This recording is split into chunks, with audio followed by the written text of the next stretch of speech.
And so, hello, Kyle. Welcome back. Thank you for having me. I'm excited to be here again. Oh, I know. And as we were saying just before I started recording, it's been 6 years, would you believe, since our last podcast interview when you shared your fascinating career journey and the meaning of life as well. And that was back in episode 181 in August 2019. And so from August 2019, 2020, 2021, oh my goodness, what a lot of things happened to the world then. And now in 2025, kicking off this year, let's have a chat about what you've been doing, first of all, and then let's talk about the employment situation in the US. I can share some Australian anecdotes as well, and then really focus on what you highlight in your career coaching now, which is the trauma-informed coaching. So, first of all, how have you been, Kyle? Good. As you and I were talking about previously, busy. It's been a busy time for job seekers, people looking not just for new jobs, but meaning as well, saying, Mm. I don't want just a new opportunity, but I want to find meaning in that next role that I'm looking for. The US job market has been tough since COVID happened. It's been difficult for people to look for roles. 2024 had less layoffs than 2022 and 2023 in the tech market, but it's been really tough for people. So I hope today we're able to provide people a little hope as they look for what's next for them. Yeah, and especially in the tech market, with, honestly, the past year, 2 years, AI has been around for so long, but then the Mhm. past 2 years, it's just exponentially grown and has Yes. affected so many people's jobs as well. Mhm. So it's been very concerning. I mean, AI is something not to be feared, but embraced, but it has caused a lot of redundancies. Yes. And in America, like you say, in America, it takes on average about 5 to 6 months to land your new role. In Mhm. Australia, it's about 3 to 4 months. So I guess it Mhm. might be a little bit easier for Aussies over here. Mhm. But in America, I've been following the news, and there have been so many layoffs, redundancies. And so, what would you say is the sentiment at the moment across America when it comes to recruitment? People are worried on the job seeker side. People are worried it's taking longer to find a job than previously. People are finding it a lot more difficult to find that next job. Companies also have a lot of choice with all these layoffs. They have more talent to choose from. So what's happening, I'm in a lot of recruiter and HR groups. What's happening is they're speaking with more candidates. So Mm. it's taking longer for them to interview people and for them to make a decision. So as a job seeker, those people are getting really worried and saying, oh gosh, it used to maybe take a week or two after an interview to hear back. Now it's taking a month or two. So that's adding a lot of people are just more and more nervous throughout the process. Yeah. And hearing back, so often people complain that they're being ghosted and they Hmm. don't hear back at all. And what's so interesting is with this advent of AI, and AI is playing such a huge part in the job application process, the selection process, and also in the interviewing process as well. It's supposed to speed up the process and make things easier for everybody. But what I found from what everybody is giving, feedback and clients that I'm working with is that they're actually getting more frustrated with the process because recruiters can spot if it's an AI resume, and people are using it very much as a crutch rather than a productivity enhancement tool. So, what's your opinion on the new recruitment methods these days? Yeah, what's happening is a lot of people are sending out thousands of resumes. Sometimes you can pay a service to do it, or people are using some sort of application, and recruiters are inundated. Although there's AI and automation that these recruiters can use to update candidates, when you have that many candidates, it's really tricky to update all of them and give them updates, even if you have this tool to do it. So it's difficult for recruiters to be able to stay up to date with all these people. It's really challenging. So as a job seeker, it's not about just saying, how can I go out and apply to as many roles, but instead, how can I be strategic? It's Yeah. really a big challenge. And I think there's going to be this leveling that happens, but AI has skyrocketed, as you said, so quickly that it just hasn't leveled out yet. Everyone's trying to just catch up to, they're like, oh, there's this tool. How do I catch up with it? Yeah. And I think some people got so excited thinking, oh, good, I don't need to spend so long writing my cover letter. AI can do it for me. I'll Mhm, hop on to ChatGPT or else mhm, with the resume, get them to do it. And even on LinkedIn, they're encouraging the use of AI because in mhm, some cases it's helpful. But the problem is that I feel, and I'd love to hear what your thoughts are, Kyle, as well, is that it's depersonalized the process. mhm, And I believe that this highlights even more strongly the importance of networking and that genuine human to human contact rather than just submitting a soft copy of your resume or cover letter.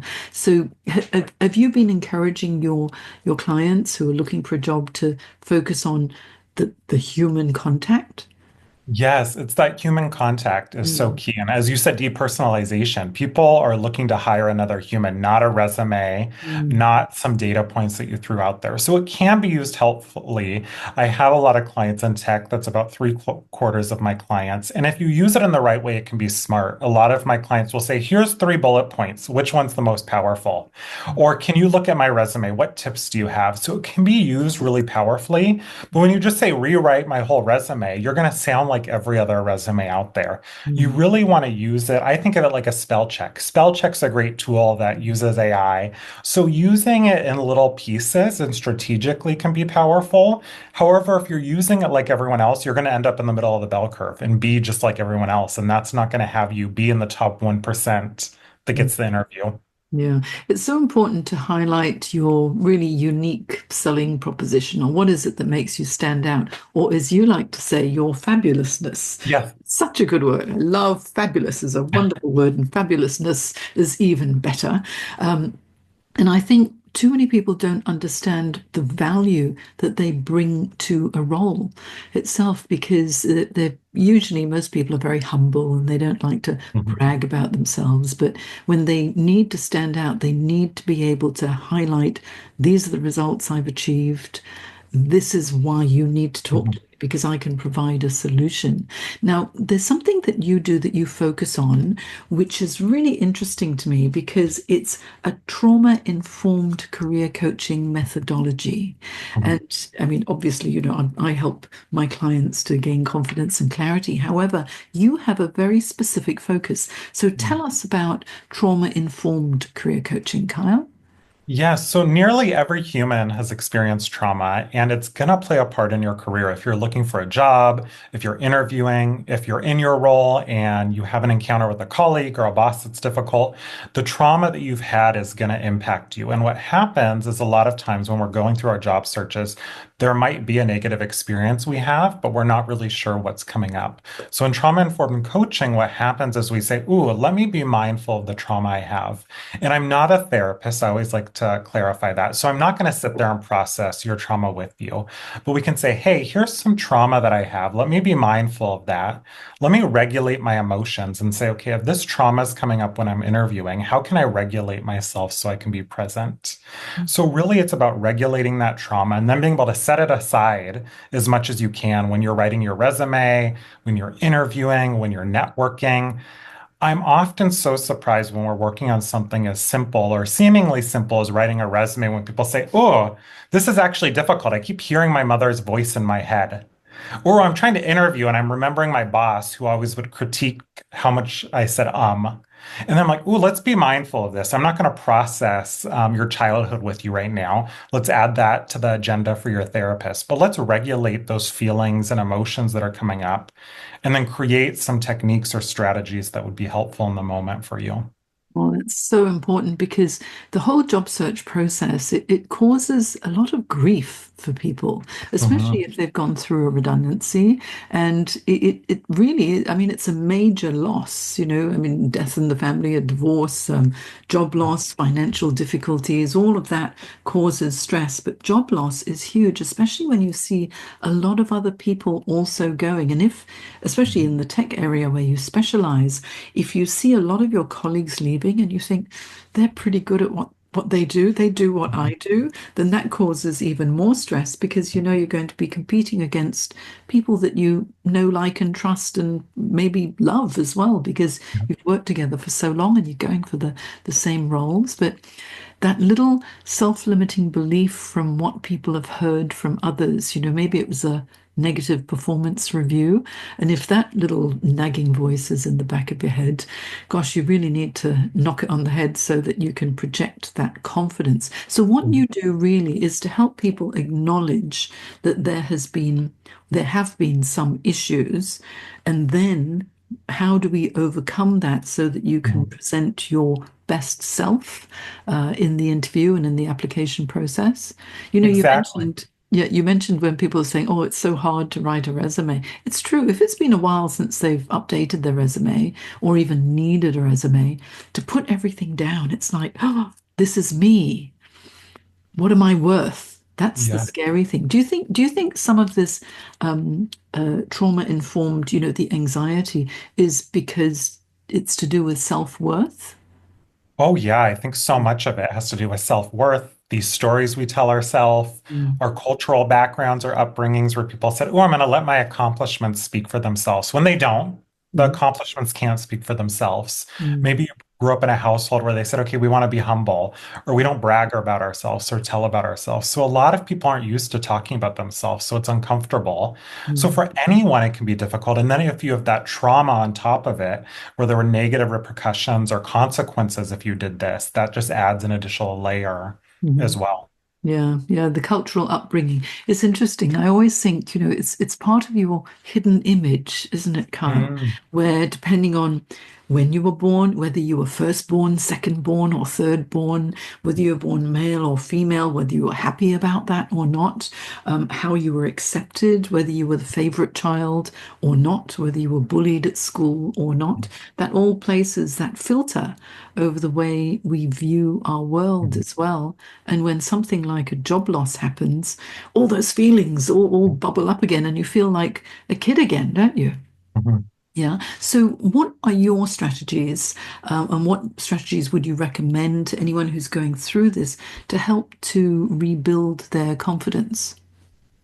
I think what's most important, or one of the most important things, is not going at it alone. What's really helpful when navigating this is having a community. You and I are coaches, so something I'm a big fan of is coaching. I have my own coaches. Mm, I think part of it is dealing with the mental health. One of the most key things people often say, don't you just have a magic wand, Kyle?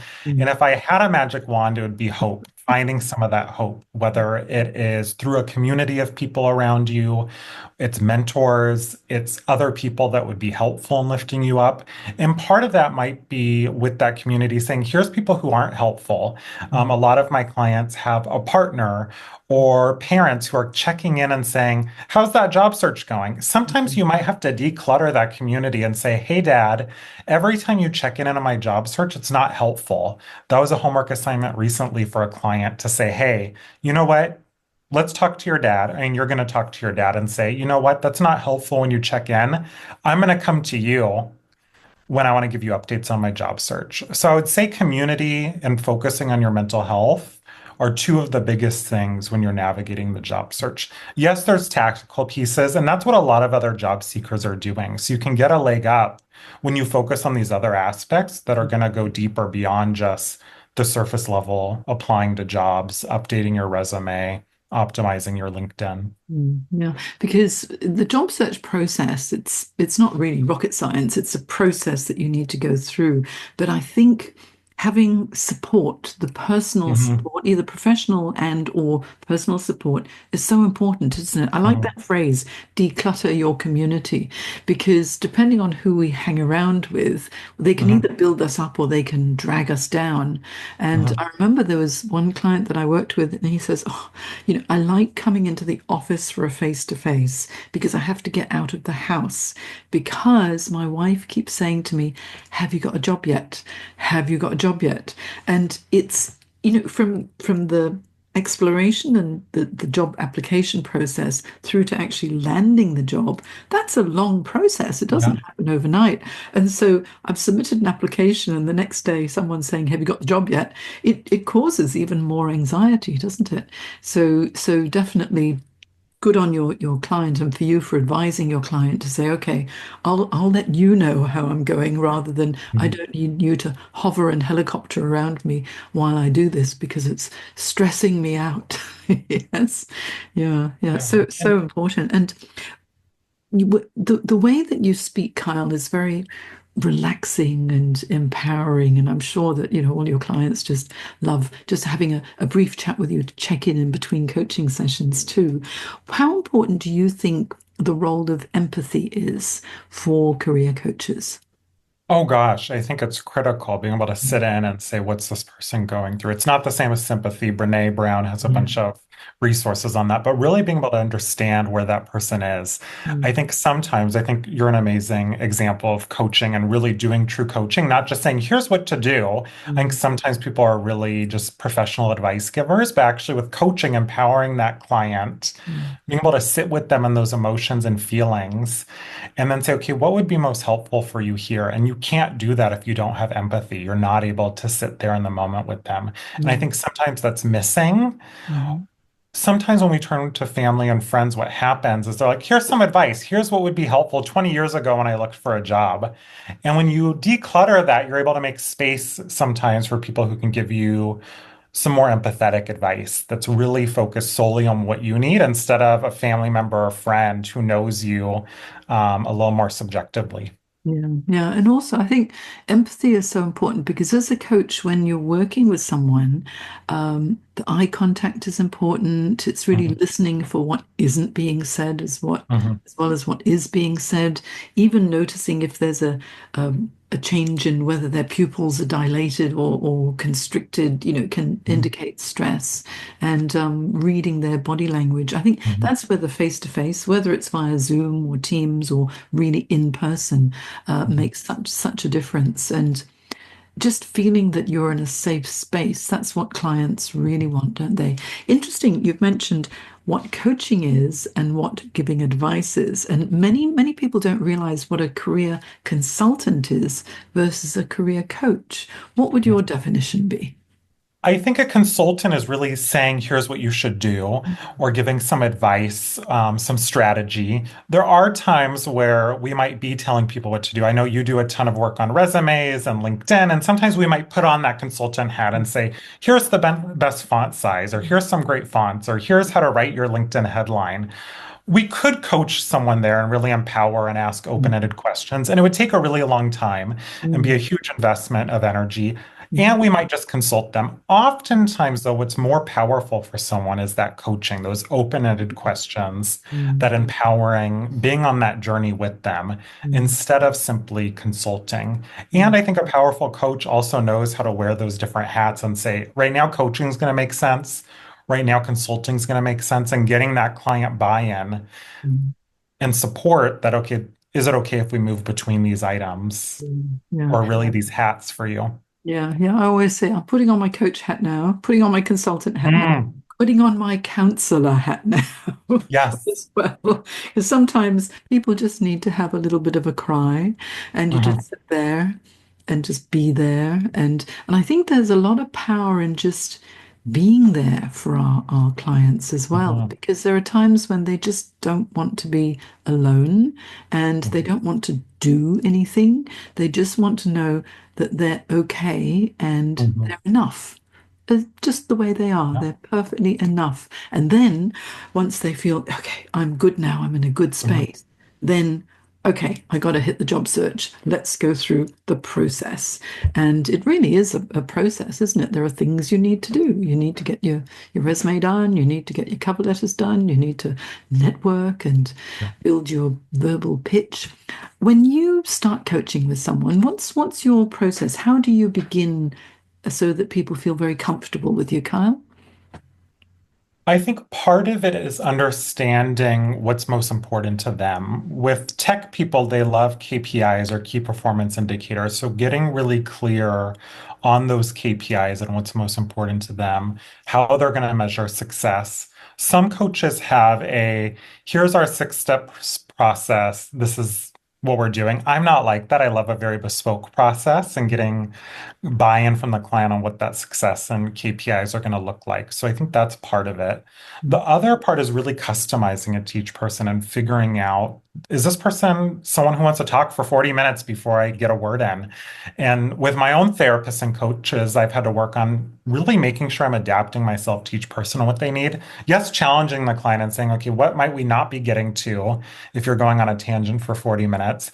And what do I need to do to adapt myself to this person and be there? And like you said, that safe space, that counselor, whatever might be helpful for them as well. Yeah, yeah, because sometimes a career coach, we do a certain thing for the people who need help, but then there could be times when there's a duty of care, and you might think, and this has happened to me, a number of times where, oh, this need is outside of my area of expertise, but I do have a pool of psychologists or counselors that I can draw upon to refer people to so that they get exactly the Yes. type of support that they need at any specific given time.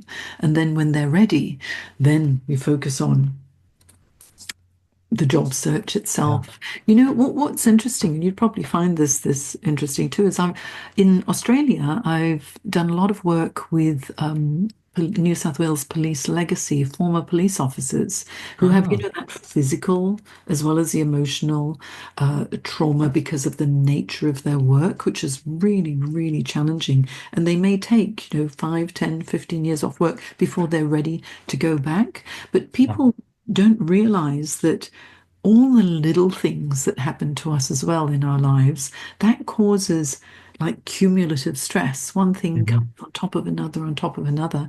And so even if you Mhm. haven't been in like a dangerous situation which has been really traumatic, such as a war or some terrorist attack or something like that, it's Yeah. the day-to-day experience of being in somewhere where maybe it's a toxic environment, that causes so much trauma, doesn't it? Yeah. So if someone has, because you're an expert in this particular area, Kyle, if someone has experienced ongoing challenges and maybe being belittled or Mhm. yelled at or unappreciated for a long time in a work culture that isn't quite right for them, Mhm. what would you recommend to try and change it or to get out? I love what you said about sometimes it's not these super severe things. Sometimes it's ongoing. I think of Mm, it like a leaky pipe. mm. In our last condo before we are now, there was a leaky pipe and there was just this teeny little drip we didn't know about, and it Oh, destroyed annoying. a bunch of the house. It Mhm. caused mold. It was a teeny little drip. And once it was uncovered, there was mold everywhere. Part of the kitchen had to be Oh, replaced, the bathroom. And that's what can happen with trauma. When there's this little teeny trauma, it can build up and build up and build up. And in the moment, you're like, oh, it's a teeny little drop. You don't even notice it sometimes. You don't hear it. And then over time, this mold can build and build and build. And that can happen with trauma. So part of it is saying, are there ways to address it early on? If you're noticing that trauma coming up early on, can you address it? You might not be the person who notices it. Does it take someone else? It was actually the person that lived above us who said, I think I smell some mildew or mold coming from somewhere between our two condos. Something's happening. So it might have to be a colleague or a coach or a counselor or your partner who says, hey, you seem off. Or mm, I'm noticing that you're getting called out in meetings. I want you to know that's not okay. mm, So that's one step to take. The second is making sure you have some tools to take care of yourself. Yes, people shouldn't belittle you in the workplace. You deserve to be respected, and people are going to do it at times. Hopefully, you can get out, but in the meantime, saying, what are some tools that are going to be helpful to take care of yourself? Is it breathing? Is it meditation? Is it having a therapist you see? Is it Pilates or yoga, Tai Chi, Qigong? But having some tools to take care of yourself that are within your control, because a lot of trauma is really at its core control being taken away from us. So figuring out what's in your control that's going to help you bring that back and take care of yourself and create that safety. mm. Yes, I think control is a key element, isn't it? Because Hmm. we all like to be in control of our own lives. And Hmm. the problem with layoffs and redundancies, it happens to us. It's not our choice. Yep. Change is not actually that scary. We can choose to make a career change or choose to make a change in our lives. But when someone else decides for us, Yes. that really is hard to take, isn't it? It's just, how dare they? Or I've given you the best years of my life, and Yeah. then you repay me with this. And there can be a lot of anger, disappointment, frustration, and challenges as well. And I think as career coaches, so many of us, we need to have the personal tools to be able to handle it as well, because very often, as a career coach, you take on a lot of what our clients are feeling because we care so much about them. So as a coach who's been in the business for a long time, as I have, I've been around for donkey's years now, Carl. But what would you say would be some good lessons for other career coaches who want Mm. to do their best for their clients as well? I would say community as well, having a support system where you can say, hey, here's this struggle I'm going with, or this challenge, or this opportunity, even. What techniques do you recommend? What should I be doing here? How have you dealt with it before? Mm, I would also recommend having your own coach or coaches. I think that's really key. I always say, don't trust a coach who doesn't have their own coach or coaches. I think that's really important. mm, I would also recommend making incremental changes, saying, okay, here's what's working, and then what might I need to do differently? I think a lot of times people kind of get in a groove and then just keep mm, doing the same thing over and over. But the job market's changing, careers are changing, the labor market's changing, coaching is changing, the world is changing. So what you need to be changing as well, whether it's new trainings that you're doing, new life experiences, you have to be adapting. Otherwise, you're going to fall behind on your practices. yeah, yeah. What do you think? Now we're into 2025. Can you believe it? Gosh, it's amazing. I mean, I keep thinking back to 2000 and I realize, oh my goodness, that was 25 years ago. Remember Mhm. Y2K and everyone was so worried. Now Yes. suddenly we're in 2025. It's almost crazy. But what would you say are your predictions for this year, 2025, with regard to the job market and perhaps skills that people need to be exploring? We're going to see a lot of hiring, I imagine. I think after, at least in the US, after the presidential inauguration, we're going to see a lot of hiring, Mm, February and forward. And mm, then I think we're going to see a lot of skills needed around those softer skills, things that can't be automated, program management, people skills, collaboration, mm, enablement. Those sorts of things are going to be critical, those soft skills. mhm, Yes, there's going to be a need for people who can manage AI, prompt engineering, those sorts of things. I think the soft skills are going to be critical. People who have good soft skills, mhm. communication, collaboration, all of that, that's going to be paramount moving forward in 2025 and future years to come. Yeah, yeah, I agree. You know what I think? I think everyone needs to develop coaching skills, Oh, listening yeah. skills, deep listening, and also to understand the principles of coaching too, because when you understand what coaching's all about, it makes you a better leader too, and then Mhm. you can lead your people effectively. Yeah. Oh, Yep, wonderful. that's a good one. I could talk to you all day, Kyle. It's just there's so much to share. It's fantastic. But you've got some good takeaways, right, for our listeners today. And I took the liberty to download your job search launch guide. So tell us all about your job search launch guide, Kyle. Yes. So often job seekers reach out to me and they don't know where to focus their time, their energy, their effort. They say, Kyle, there's so much advice out there. I don't know what to do. So I created this launch guide to tell you here's 5 areas to focus on. And it walks you through where to start focusing your energy, your effort, your time. So then you're not just kind of going wild, but instead it walks you through that. You can download on my website, and it really makes it easier so you can be calm and confident heading into your job search. Oh, wonderful. And just listening to you, I feel very calm as well. I'm sure that's how your clients must feel. Now, I would recommend that everybody connect with Dr. Kyle Elliott on LinkedIn, and he's very approachable and very nice. And also, I'll have the links to your job search launch guide in my show notes too. So you'll be able to find that at janejacksoncoach.com/podcast. podcast. And Kyle, I hope it's not 6 years before we have another conversation. Yes. I can't believe how quickly the years go by. But the good thing is that it means we definitely have staying power. We're still doing what we love Yes. to do and helping the people that we need. And so, anyone in the tech space, Kyle Elliott is the man for you. He really will help. So, thank you so much. And do you have any parting thoughts that you'd like to leave us with? Yes, I want you to know that there's hope. I love what you said there about the staying power. Know that there's hope. If you got laid off, yes, it's scary. It can feel traumatic. Focus on what's in your control. And part of that is maintaining hope through this process. Yeah. Hope, that's what we all need. And I'm sure that, and actually, I think there is a bright light on the horizon. I think the Mhm. changes that are happening now are, I'm feeling very positive Mhm. about really all of us globally now. So thank you so much, Kyle. It's been such a pleasure having you here, and we will have you back before 6 years go by. Thank you. Okay, bye now.